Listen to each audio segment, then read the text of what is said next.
आज गीता जी के पांव तो जमीन पर ही नहीं पड़ रहे थे। उनका पोता पूरे 1 महीने का हो गया था। उसके जन्म के अवसर पर उनके बेटे बहू ने अपने ऑफिस के दोस्तों और आस पड़ोस के लोगों के लिए एक पार्टी रखी है। गीता जी मेहमानों की आवभगत में मशगूल थी और मेहमानों के लिए गर्मा गर्म चाय रसोई घर में से लेकर आ रही थी। तभी अचानक उनका पैर रसोई घर के दरवाजे की चौखट से टकराया और गीता जी के हाथ से चाय की ट्रे छूटकर गिर गई। उन्होंने खुद को बड़ी मुश्किल से गिरते गिरते बचाया, लेकिन इस दौरान उनकी साड़ी पर चाय गिर गई और दाग पड़ गए। उस समय उनकी बहू पूजा उनके पास आई और बजाय ये पूछने के कि कहीं उन्हें चोट तो नहीं आई, उनकी बहू चिल्लाते हुए कहने लगी, माँ जी, आखिर आपका ध्यान रहता कहाँ है? मैंने आपको अपनी इतनी महंगी साड़ी पहनने को दी और आपने उसे खराब कर दिया। ये साड़ी मेरी माँ ने मुझे दी थी। जानते हैं कितनी महंगी साड़ी थी। आपको तो कपड़े पहनने की बिल्कुल भी तमीज नहीं है। तभी गीता जी जिन्हें अपनी बहू की बातें सुनकर अपराध बोध होने लगा था, रूंधे स्वर में कहने लगी, नहीं बहू, मैं तो केवल चाय लेकर आ रही थी। इस दौरान मुझे पता ही नहीं चला कि कब मेरा पैर चौखट से टकरा गया और ये सब हो गया। लेकिन उनकी बहू पूजा कुछ सुनने को तैयार ही नहीं थी। वो बोली, दरअसल गलती मेरी ही है जो आपको अपनी साड़ी पहनने के लिए दे दी। आप इन साड़ियों के लायक हो ही नहीं। सामने से उनका बेटा विनोद भी गुस्सा करते हुए कहने लगा, माँ, इतनी महंगी साड़ी पहनी थी तो ध्यान रखना चाहिए था ना। अब देखो पूरी साड़ी खराब हो गई। अपने बेटे और बहू दोबारा बोले गए इतने कड़वे शब्दों से आहत होकर गीता जी से अब रुका ना गया। वो अपने कमरे में जाकर बैठ गई। गरम गरम चाय गिरने के कारण गीता जी के हाथों में छाले पड़ गए थे, लेकिन उन छालों की जलन भी उन्हें इतनी तकलीफ नहीं दे रही थी जितनी बेटे बहू की तीखी बातों से उनके दिल को तकलीफ पहुंची थी। रह रहकर गीता जी की आंखों से आंसू बहते जा रहे थे। सोचने लगी कि पूरे 2 महीने हो गए उन्हें अपने बेटे बहू के घर आए और इस दौरान उन्होंने उनके लिए क्या क्या नहीं किया। घर में सुबह से लेकर शाम तक एक टांग पर खड़ी होकर काम करती रही। थकावट होने के बावजूद भी मुंह से उफ तक ना की, लेकिन बहू को ये सब नजर नहीं आया और आज अगर उसकी साड़ी पर थोड़े दाग लग गए तो सबके सामने उसने कैसे मेरी इज्जत की धज्जियां उड़ाकर रख दी। आज वो उस दिन को कोस रही थी जब वो अपने बेटे बहू की बात मानकर खुशी खुशी उनके घर चली आई थी। दरअसल आज से करीब 2 महीने पहले जब पूजा माँ बनने वाली थी और एक दिन विनोद सुबह सुबह ऑफिस जाने के लिए तैयार हो रहा था तो पूजा उसके पास आकर बैठ गई और बोली, मुझे तुमसे कुछ जरूरी बात करनी है। मेरी हालत तो तुम जानते ही हो, अब मुझसे घर के सारे काम नहीं हो पाते हैं। मैं सोच रही हूँ कि हम दिन भर के लिए काम के लिए एक मेड लगा लेते हैं। पूजा की ये बात सुनकर विनोद ने कहा, नहीं यार, मेड का बहुत खर्चा हो जाएगा। अभी मुझे ऑफिस के लिए देर हो रही है, इस बारे में हम रात को बात करेंगे। मैं इसका कोई ना कोई हल जरूर निकाल लूंगा, तुम चिंता मत करो। मैं कुछ ऐसा करता हूँ जिससे तुम्हारे सारे काम भी हो जाए और तुम्हें आराम ही आराम मिले। पूजा विनोद की बात सुनकर बहुत खुश हो गई और चहकते हुए बोली, ऐसा क्या करने वाले हो, मुझे भी तो बताओ। तब विनोद ने कहा, बस तुम देखते जाओ, मैंने जो तरकीब सोची है उससे सांप भी मर जाएगा और लाठी भी नहीं टूटेगी। इतना कहकर विनोद अपने ऑफिस चला गया। रोजाना की तरह विनोद के जाते ही पूजा के मोबाइल की घंटी बज उठी और काफी देर तक पूजा अपनी माँ से बातें करती रही। शाम को जब विनोद वापस आया तो पूजा से कहने लगा, तुमसे घर का काम नहीं किया जाता ना, इसलिए मैंने सोचा है कि मैं अपने माँ बाबूजी को यहाँ बुला लेता हूँ। माँ तुम्हारा ख्याल भी अच्छे से रखेगी और घर का काम भी आसानी से हो जाएगा। अपने सास ससुर को बुलाने का नाम सुनकर पूजा का मुंह बन गया और कहने लगी, जब तुम्हारे माँ बाबूजी यहाँ रहेंगे तब कितना खर्चा हो जाएगा, इस बारे में तुमने नहीं सोचा?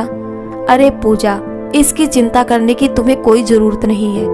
माँ तुम्हारे घर का सारा काम अच्छे से कर देगी और बाद में बच्चों को पालने के लिए भी हम माँ को इसी घर में रखेंगे। तुम्हें काम वाली बाई की जरूरत नहीं पड़ेगी। ये बात सुनकर पूजा तपाक से बोली, अरे हाँ, यही बात तो मेरी माँ ने भी मुझे कही थी। मेरा मतलब है माँ का फोन आया था। वो भी यही कह रही थी कि अपनी सास को पूरे 6 महीने के लिए अपने घर पर बुला लेना। घर के काम से लेकर बच्चे को संभालने तक के सारे काम वो करती रहेगी। लेकिन विनोद, माँ का तो ठीक है, लेकिन बाबूजी का यहाँ क्या काम है? उन्हें वहीं गांव में ही रहने दो। यहाँ तो केवल माँ की ही जरूरत है।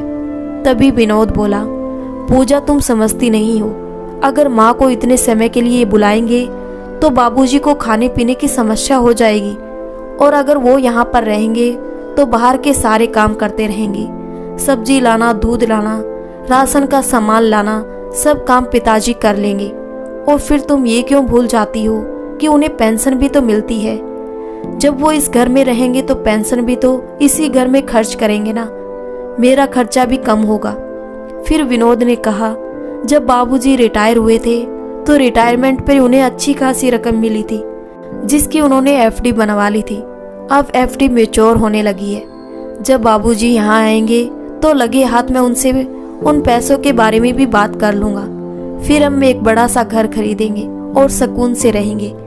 तभी पूजा बोली, लेकिन फिर कहीं ऐसा ना हो कि तुम्हारे माँ बाबूजी हमेशा के लिए हमारे साथ ही रहने आ जाए। मैं उन लोगों के साथ हरगिज नहीं रह सकती। तभी विनोद ने कहा, अरे यार, तुम चिंता क्यों करती हो? एक बार पैसे हाथ में आ जाने दो, उसके बाद जैसा तुम कहोगी वैसा ही होगा। विनोद की ये बात सुनकर पूजा तो जैसे खुशी से उछल पड़ी और झट से बोली, फिर देर किस बात की है? जल्दी लगाओ ना अपनी माँ को फोन। हाँ हाँ, अभी लगाता हूँ। ऐसा कहकर विनोद ने अपनी माँ को फोन किया और कहा, माँ, पूजा की तबीयत कुछ ठीक नहीं रहती। 8वां महीना चल रहा है। अब उससे घर का काम भी नहीं किया जाता है, और यहाँ तो काम वाली बाई भी नहीं मिल पा रही। माँ, एक काम करो ना, कुछ समय के लिए आप यहाँ पर आ जाओ। बेटे की बात सुनकर गीता जी बोली, ठीक है बेटा, मैं इस बारे में तुम्हारे बाबूजी से बात करती हूँ। ऐसा कहकर गीता जी ने फोन रख दिया। शाम को जब गोपाल दास जी घर लौटे तो गीता जी उनसे कहने लगी, सुनिए जी, आपके बेटे का फोन आया था।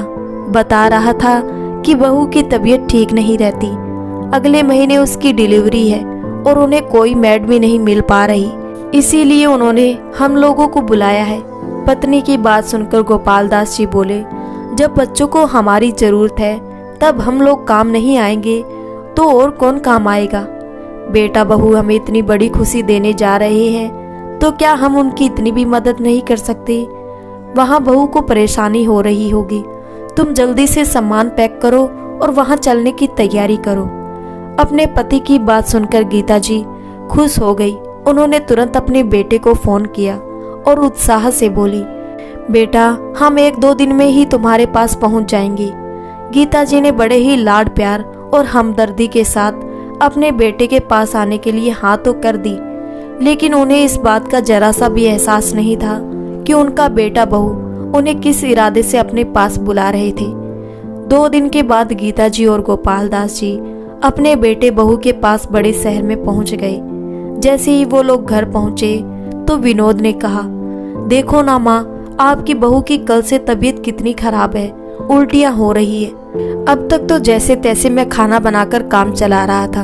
अब आप आ गई हैं तो आप रसोई संभालिए और घर की बाकी जिम्मेदारियां भी अब आपके हवाले है। बेटे ने उनसे इतना हक जताकर बात की तो गीता जी बहुत खुश हो गई और सोचने लगी कि मेरा बेटा मुझसे कितना प्यार करता है। कितने अपनेपन से उसने मेरे आते ही सारे घर की जिम्मेदारी मुझे सौंप दी। पहुंचते ही गीता जी ने घर की सारी जिम्मेदारी संभाल ली और पूरे घर का काम करने लगी। सुबह के नाश्ते से लेकर रात के खाने तक का सारा काम गीता जी अकेली ही संभालती थी। एक दिन गोपाल दास जी उनसे कहने लगे, अरे भाग्यवान, तुम पूरा दिन काम में ही लगी रहती हो, कहीं अपनी तबीयत खराब मत कर लेना। फिर गीता जी हंसते हुए कहने लगी, अरे एक बार सब कुछ अच्छे से निपट जाए तो मेरी चिंता खत्म होगी।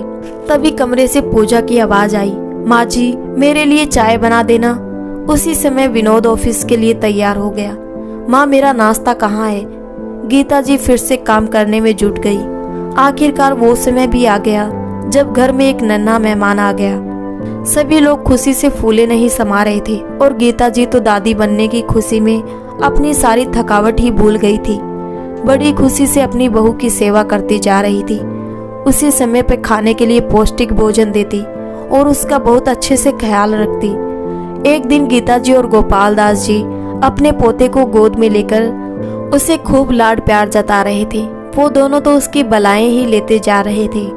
तभी उनका बेटा विनोद उनके पास आया और अपने पिता से कहने लगा, बाबूजी, आप तो जानते हैं कि हमें एक बड़ा घर लेना है।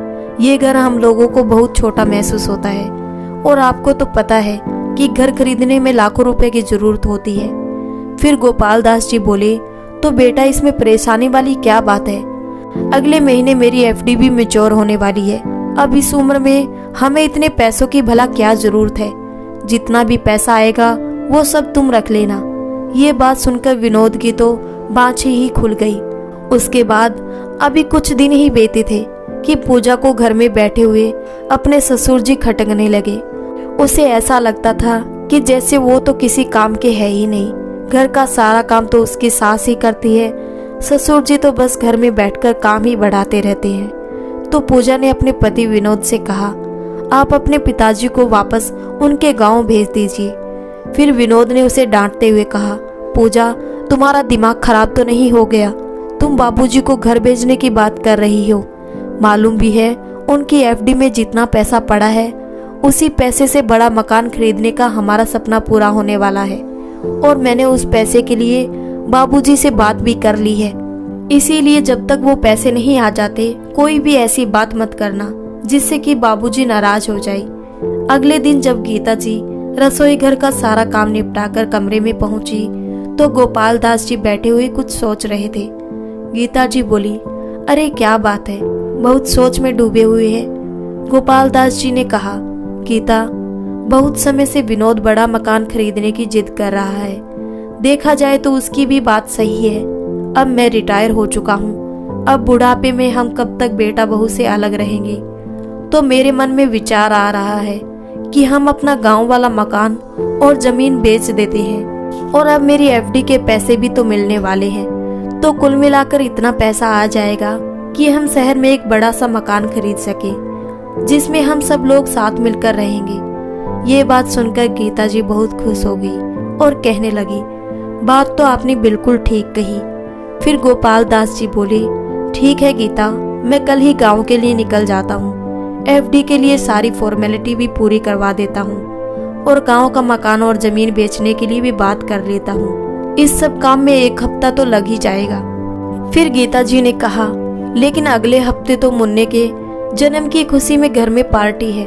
अरे गीता, अगले हफ्ते तक तो मैं सब काम करके वापस आ जाऊंगा, तुम चिंता मत करो। अगले दिन गोपाल दास जी गांव के लिए निकल गए। उनके बेटा बहू गांव का मकान बेचने और एफडी के पैसे आने की बात सुनकर बहुत खुश हो गए। वे दोनों खुली आंखों से बड़े आलीशान मकान के सपने देखने लगे। एक दिन की बात है, जब गीता जी रसोई घर से काम करके बाहर आई तभी उन्होंने मुन्ने की रोने की आवाज सुनी। वो तुरंत दौड़ी दौड़ी गई और उसे अपने गोद में उठा लिया। अचानक उनकी बहू गुस्से से बोली, माँ जी, आपने मुन्ने को बिना हाथ धोए कैसे उठा लिया? क्या आपको इतना भी नहीं मालूम कि इसे इन्फेक्शन हो जाएगा? आगे से मुन्ने को गोद में उठाना हो तो सैनिटाइजर से हाथ साफ कर लिया करो। गीता जी बहू के मुंह से ऐसी बातें सुनकर दंग रह गई। उन्हें हैरानी तो इस बात की थी कि उनकी बहू ये बातें उनके बेटे विनोद के सामने कह रही थी, लेकिन विनोद ने उसे एक शब्द तक नहीं कहा। धीरे धीरे दिन बीतते गए और गीता जी की बहू पूजा इसी तरह उनके किसी न किसी काम में कोई ना कोई कमी निकालती रहती और उनका बेटा मूक दर्शक बनकर यूं ही देखता रहता। जब मुन्ना 1 महीने का हो गया तो विनोद और पूजा ने एक पार्टी का आयोजन किया। पार्टी वाले दिन गीता जी की बहू पूजा उनके पास आई और कहने लगी, माँ जी, आपके पास तो कोई अच्छी सी साड़ी भी नहीं है जो आप आज पार्टी में पहन सके। जो साड़ियाँ आप गांव से लेकर आई थी वो सब पुराने डिजाइन की है। अगर आप अपनी पुरानी सी सूती साड़ी पहनकर हमारे मेहमानों के सामने आएंगी तो हमारी क्या इज्जत रह जाएगी। तो आप एक काम कीजिए, आप आज पार्टी के लिए मेरी साड़ी पहन लीजिए, लेकिन संभाल कर पहनना, क्योंकि ये साड़ी मेरी माँ ने दी है और बहुत महंगी है। ध्यान रखना कि साड़ी पर कोई दाग ना पड़े। गीता जी ने कहा, ठीक है बेटा, अगर तुम कहती हो तो मैं तुम्हारी साड़ी पहन लूंगी, लेकिन ज्यादा महंगी साड़ी मत देना, कोई हल्की सी साड़ी दे देना, तभी मैं पहनूंगी।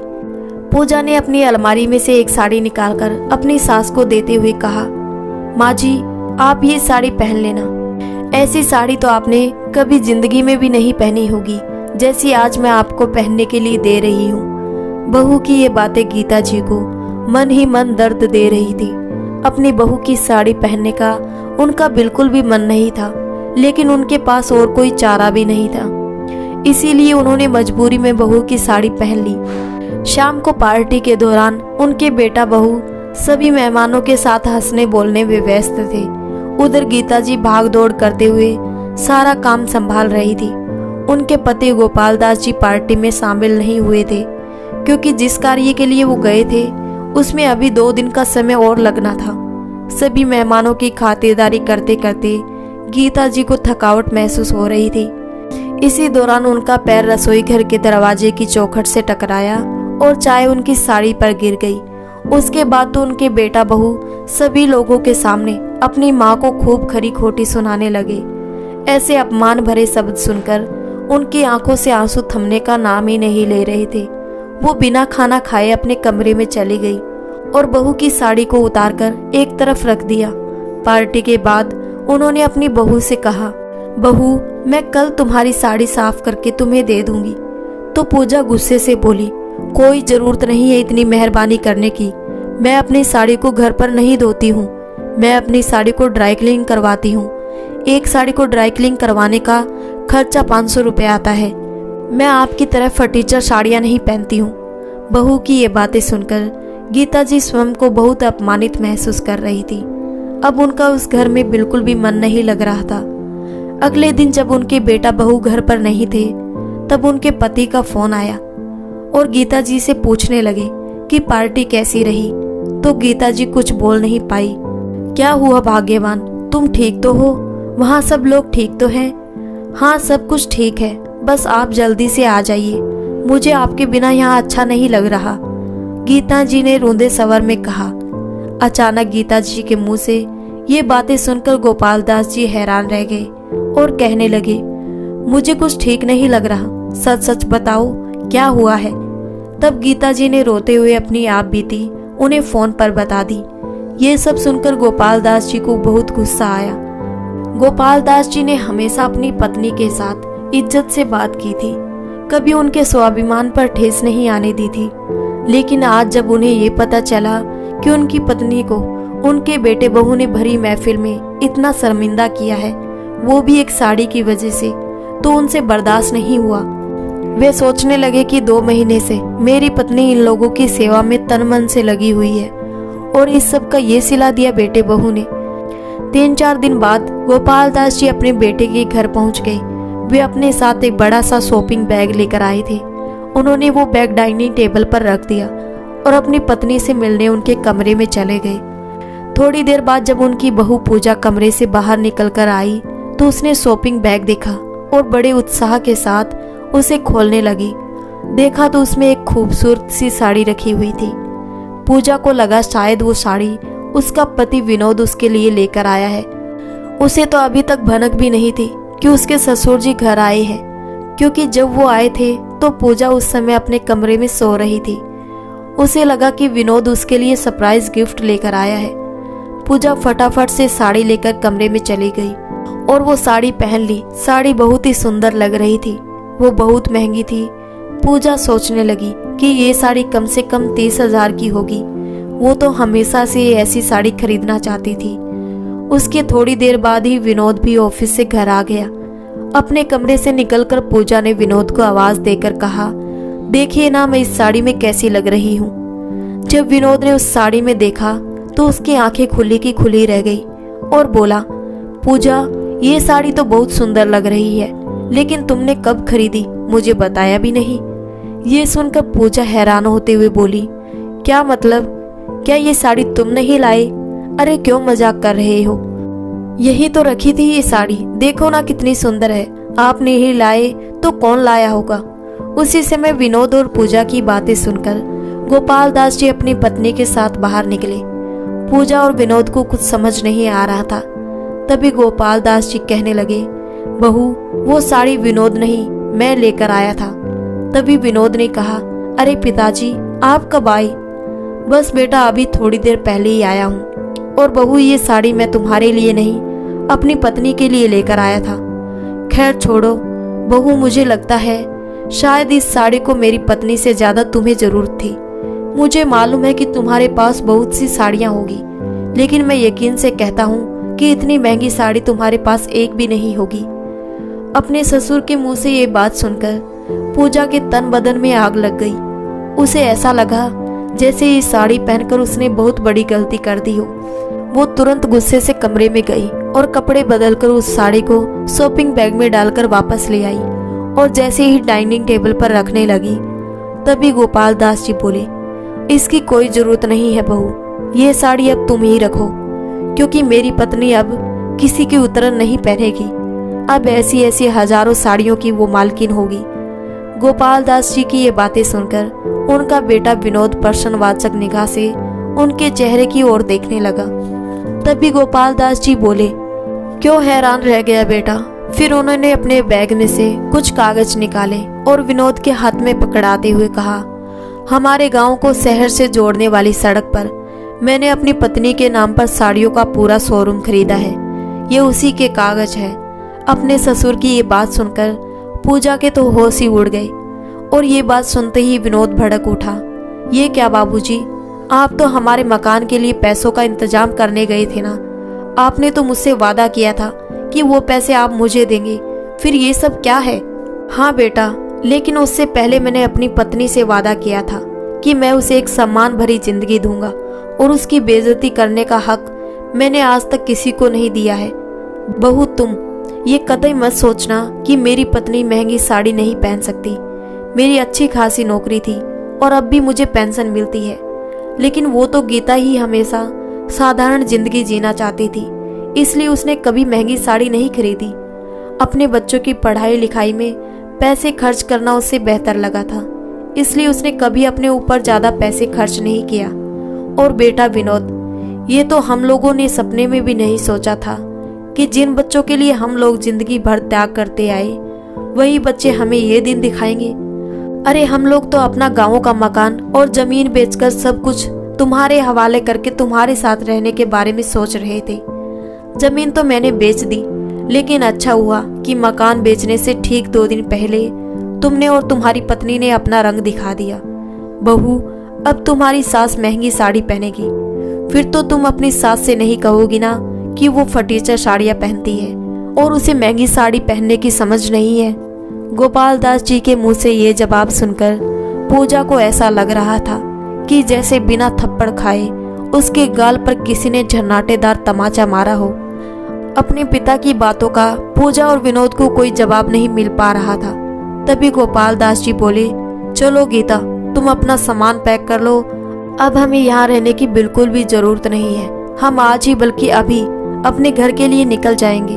हम अपने घर में बहुत अच्छे से रह सकते हैं। जाते समय गोपाल दास जी ने विनोद से वो कागज लिए और कहा, बेटा तुम्हारी माँ ने बड़े लाड प्यार से तुम्हें बड़ा किया था। तुम्हारे किसी शौक में उसने कोई कमी नहीं रखी, लेकिन उसे मालूम नहीं था कि एक दिन वही बेटा उसका मजाक बनाकर रख देगा। माफ करना बेटा, तुम जिंदगी में तो आगे बढ़ गए, लेकिन जिसके कारण तुम यहाँ तक पहुँचे हो उसी को तुमने पीछे छोड़ दिया। बहू तो पराये घर से आई थी, लेकिन तुमने तो अपनी माँ का संघर्ष देखा था। अरे एक साड़ी ही तो गंदी हुई थी, तुमने अपनी माँ की कितनी साड़ियाँ गंदी की थी इसका तो अंदाजा भी तुम्हें नहीं है। इतना कहकर गोपाल दास जी अपनी पत्नी का हाथ पकड़कर गांव के लिए निकल गए। आज विनोद और पूजा की नजरें शर्मिंदगी से जमीन में गड़ी जा रही थी। वे दोनों पश्चाताप की अग्नि में जलते हुए निशब्द खड़े रहे। तो दोस्तों, कैसी लगी आपको ये वीडियो? अगर अच्छी लगी हो तो वीडियो को लाइक कर दें और हमारे चैनल सोशल स्टोरी को सब्सक्राइब कर लें।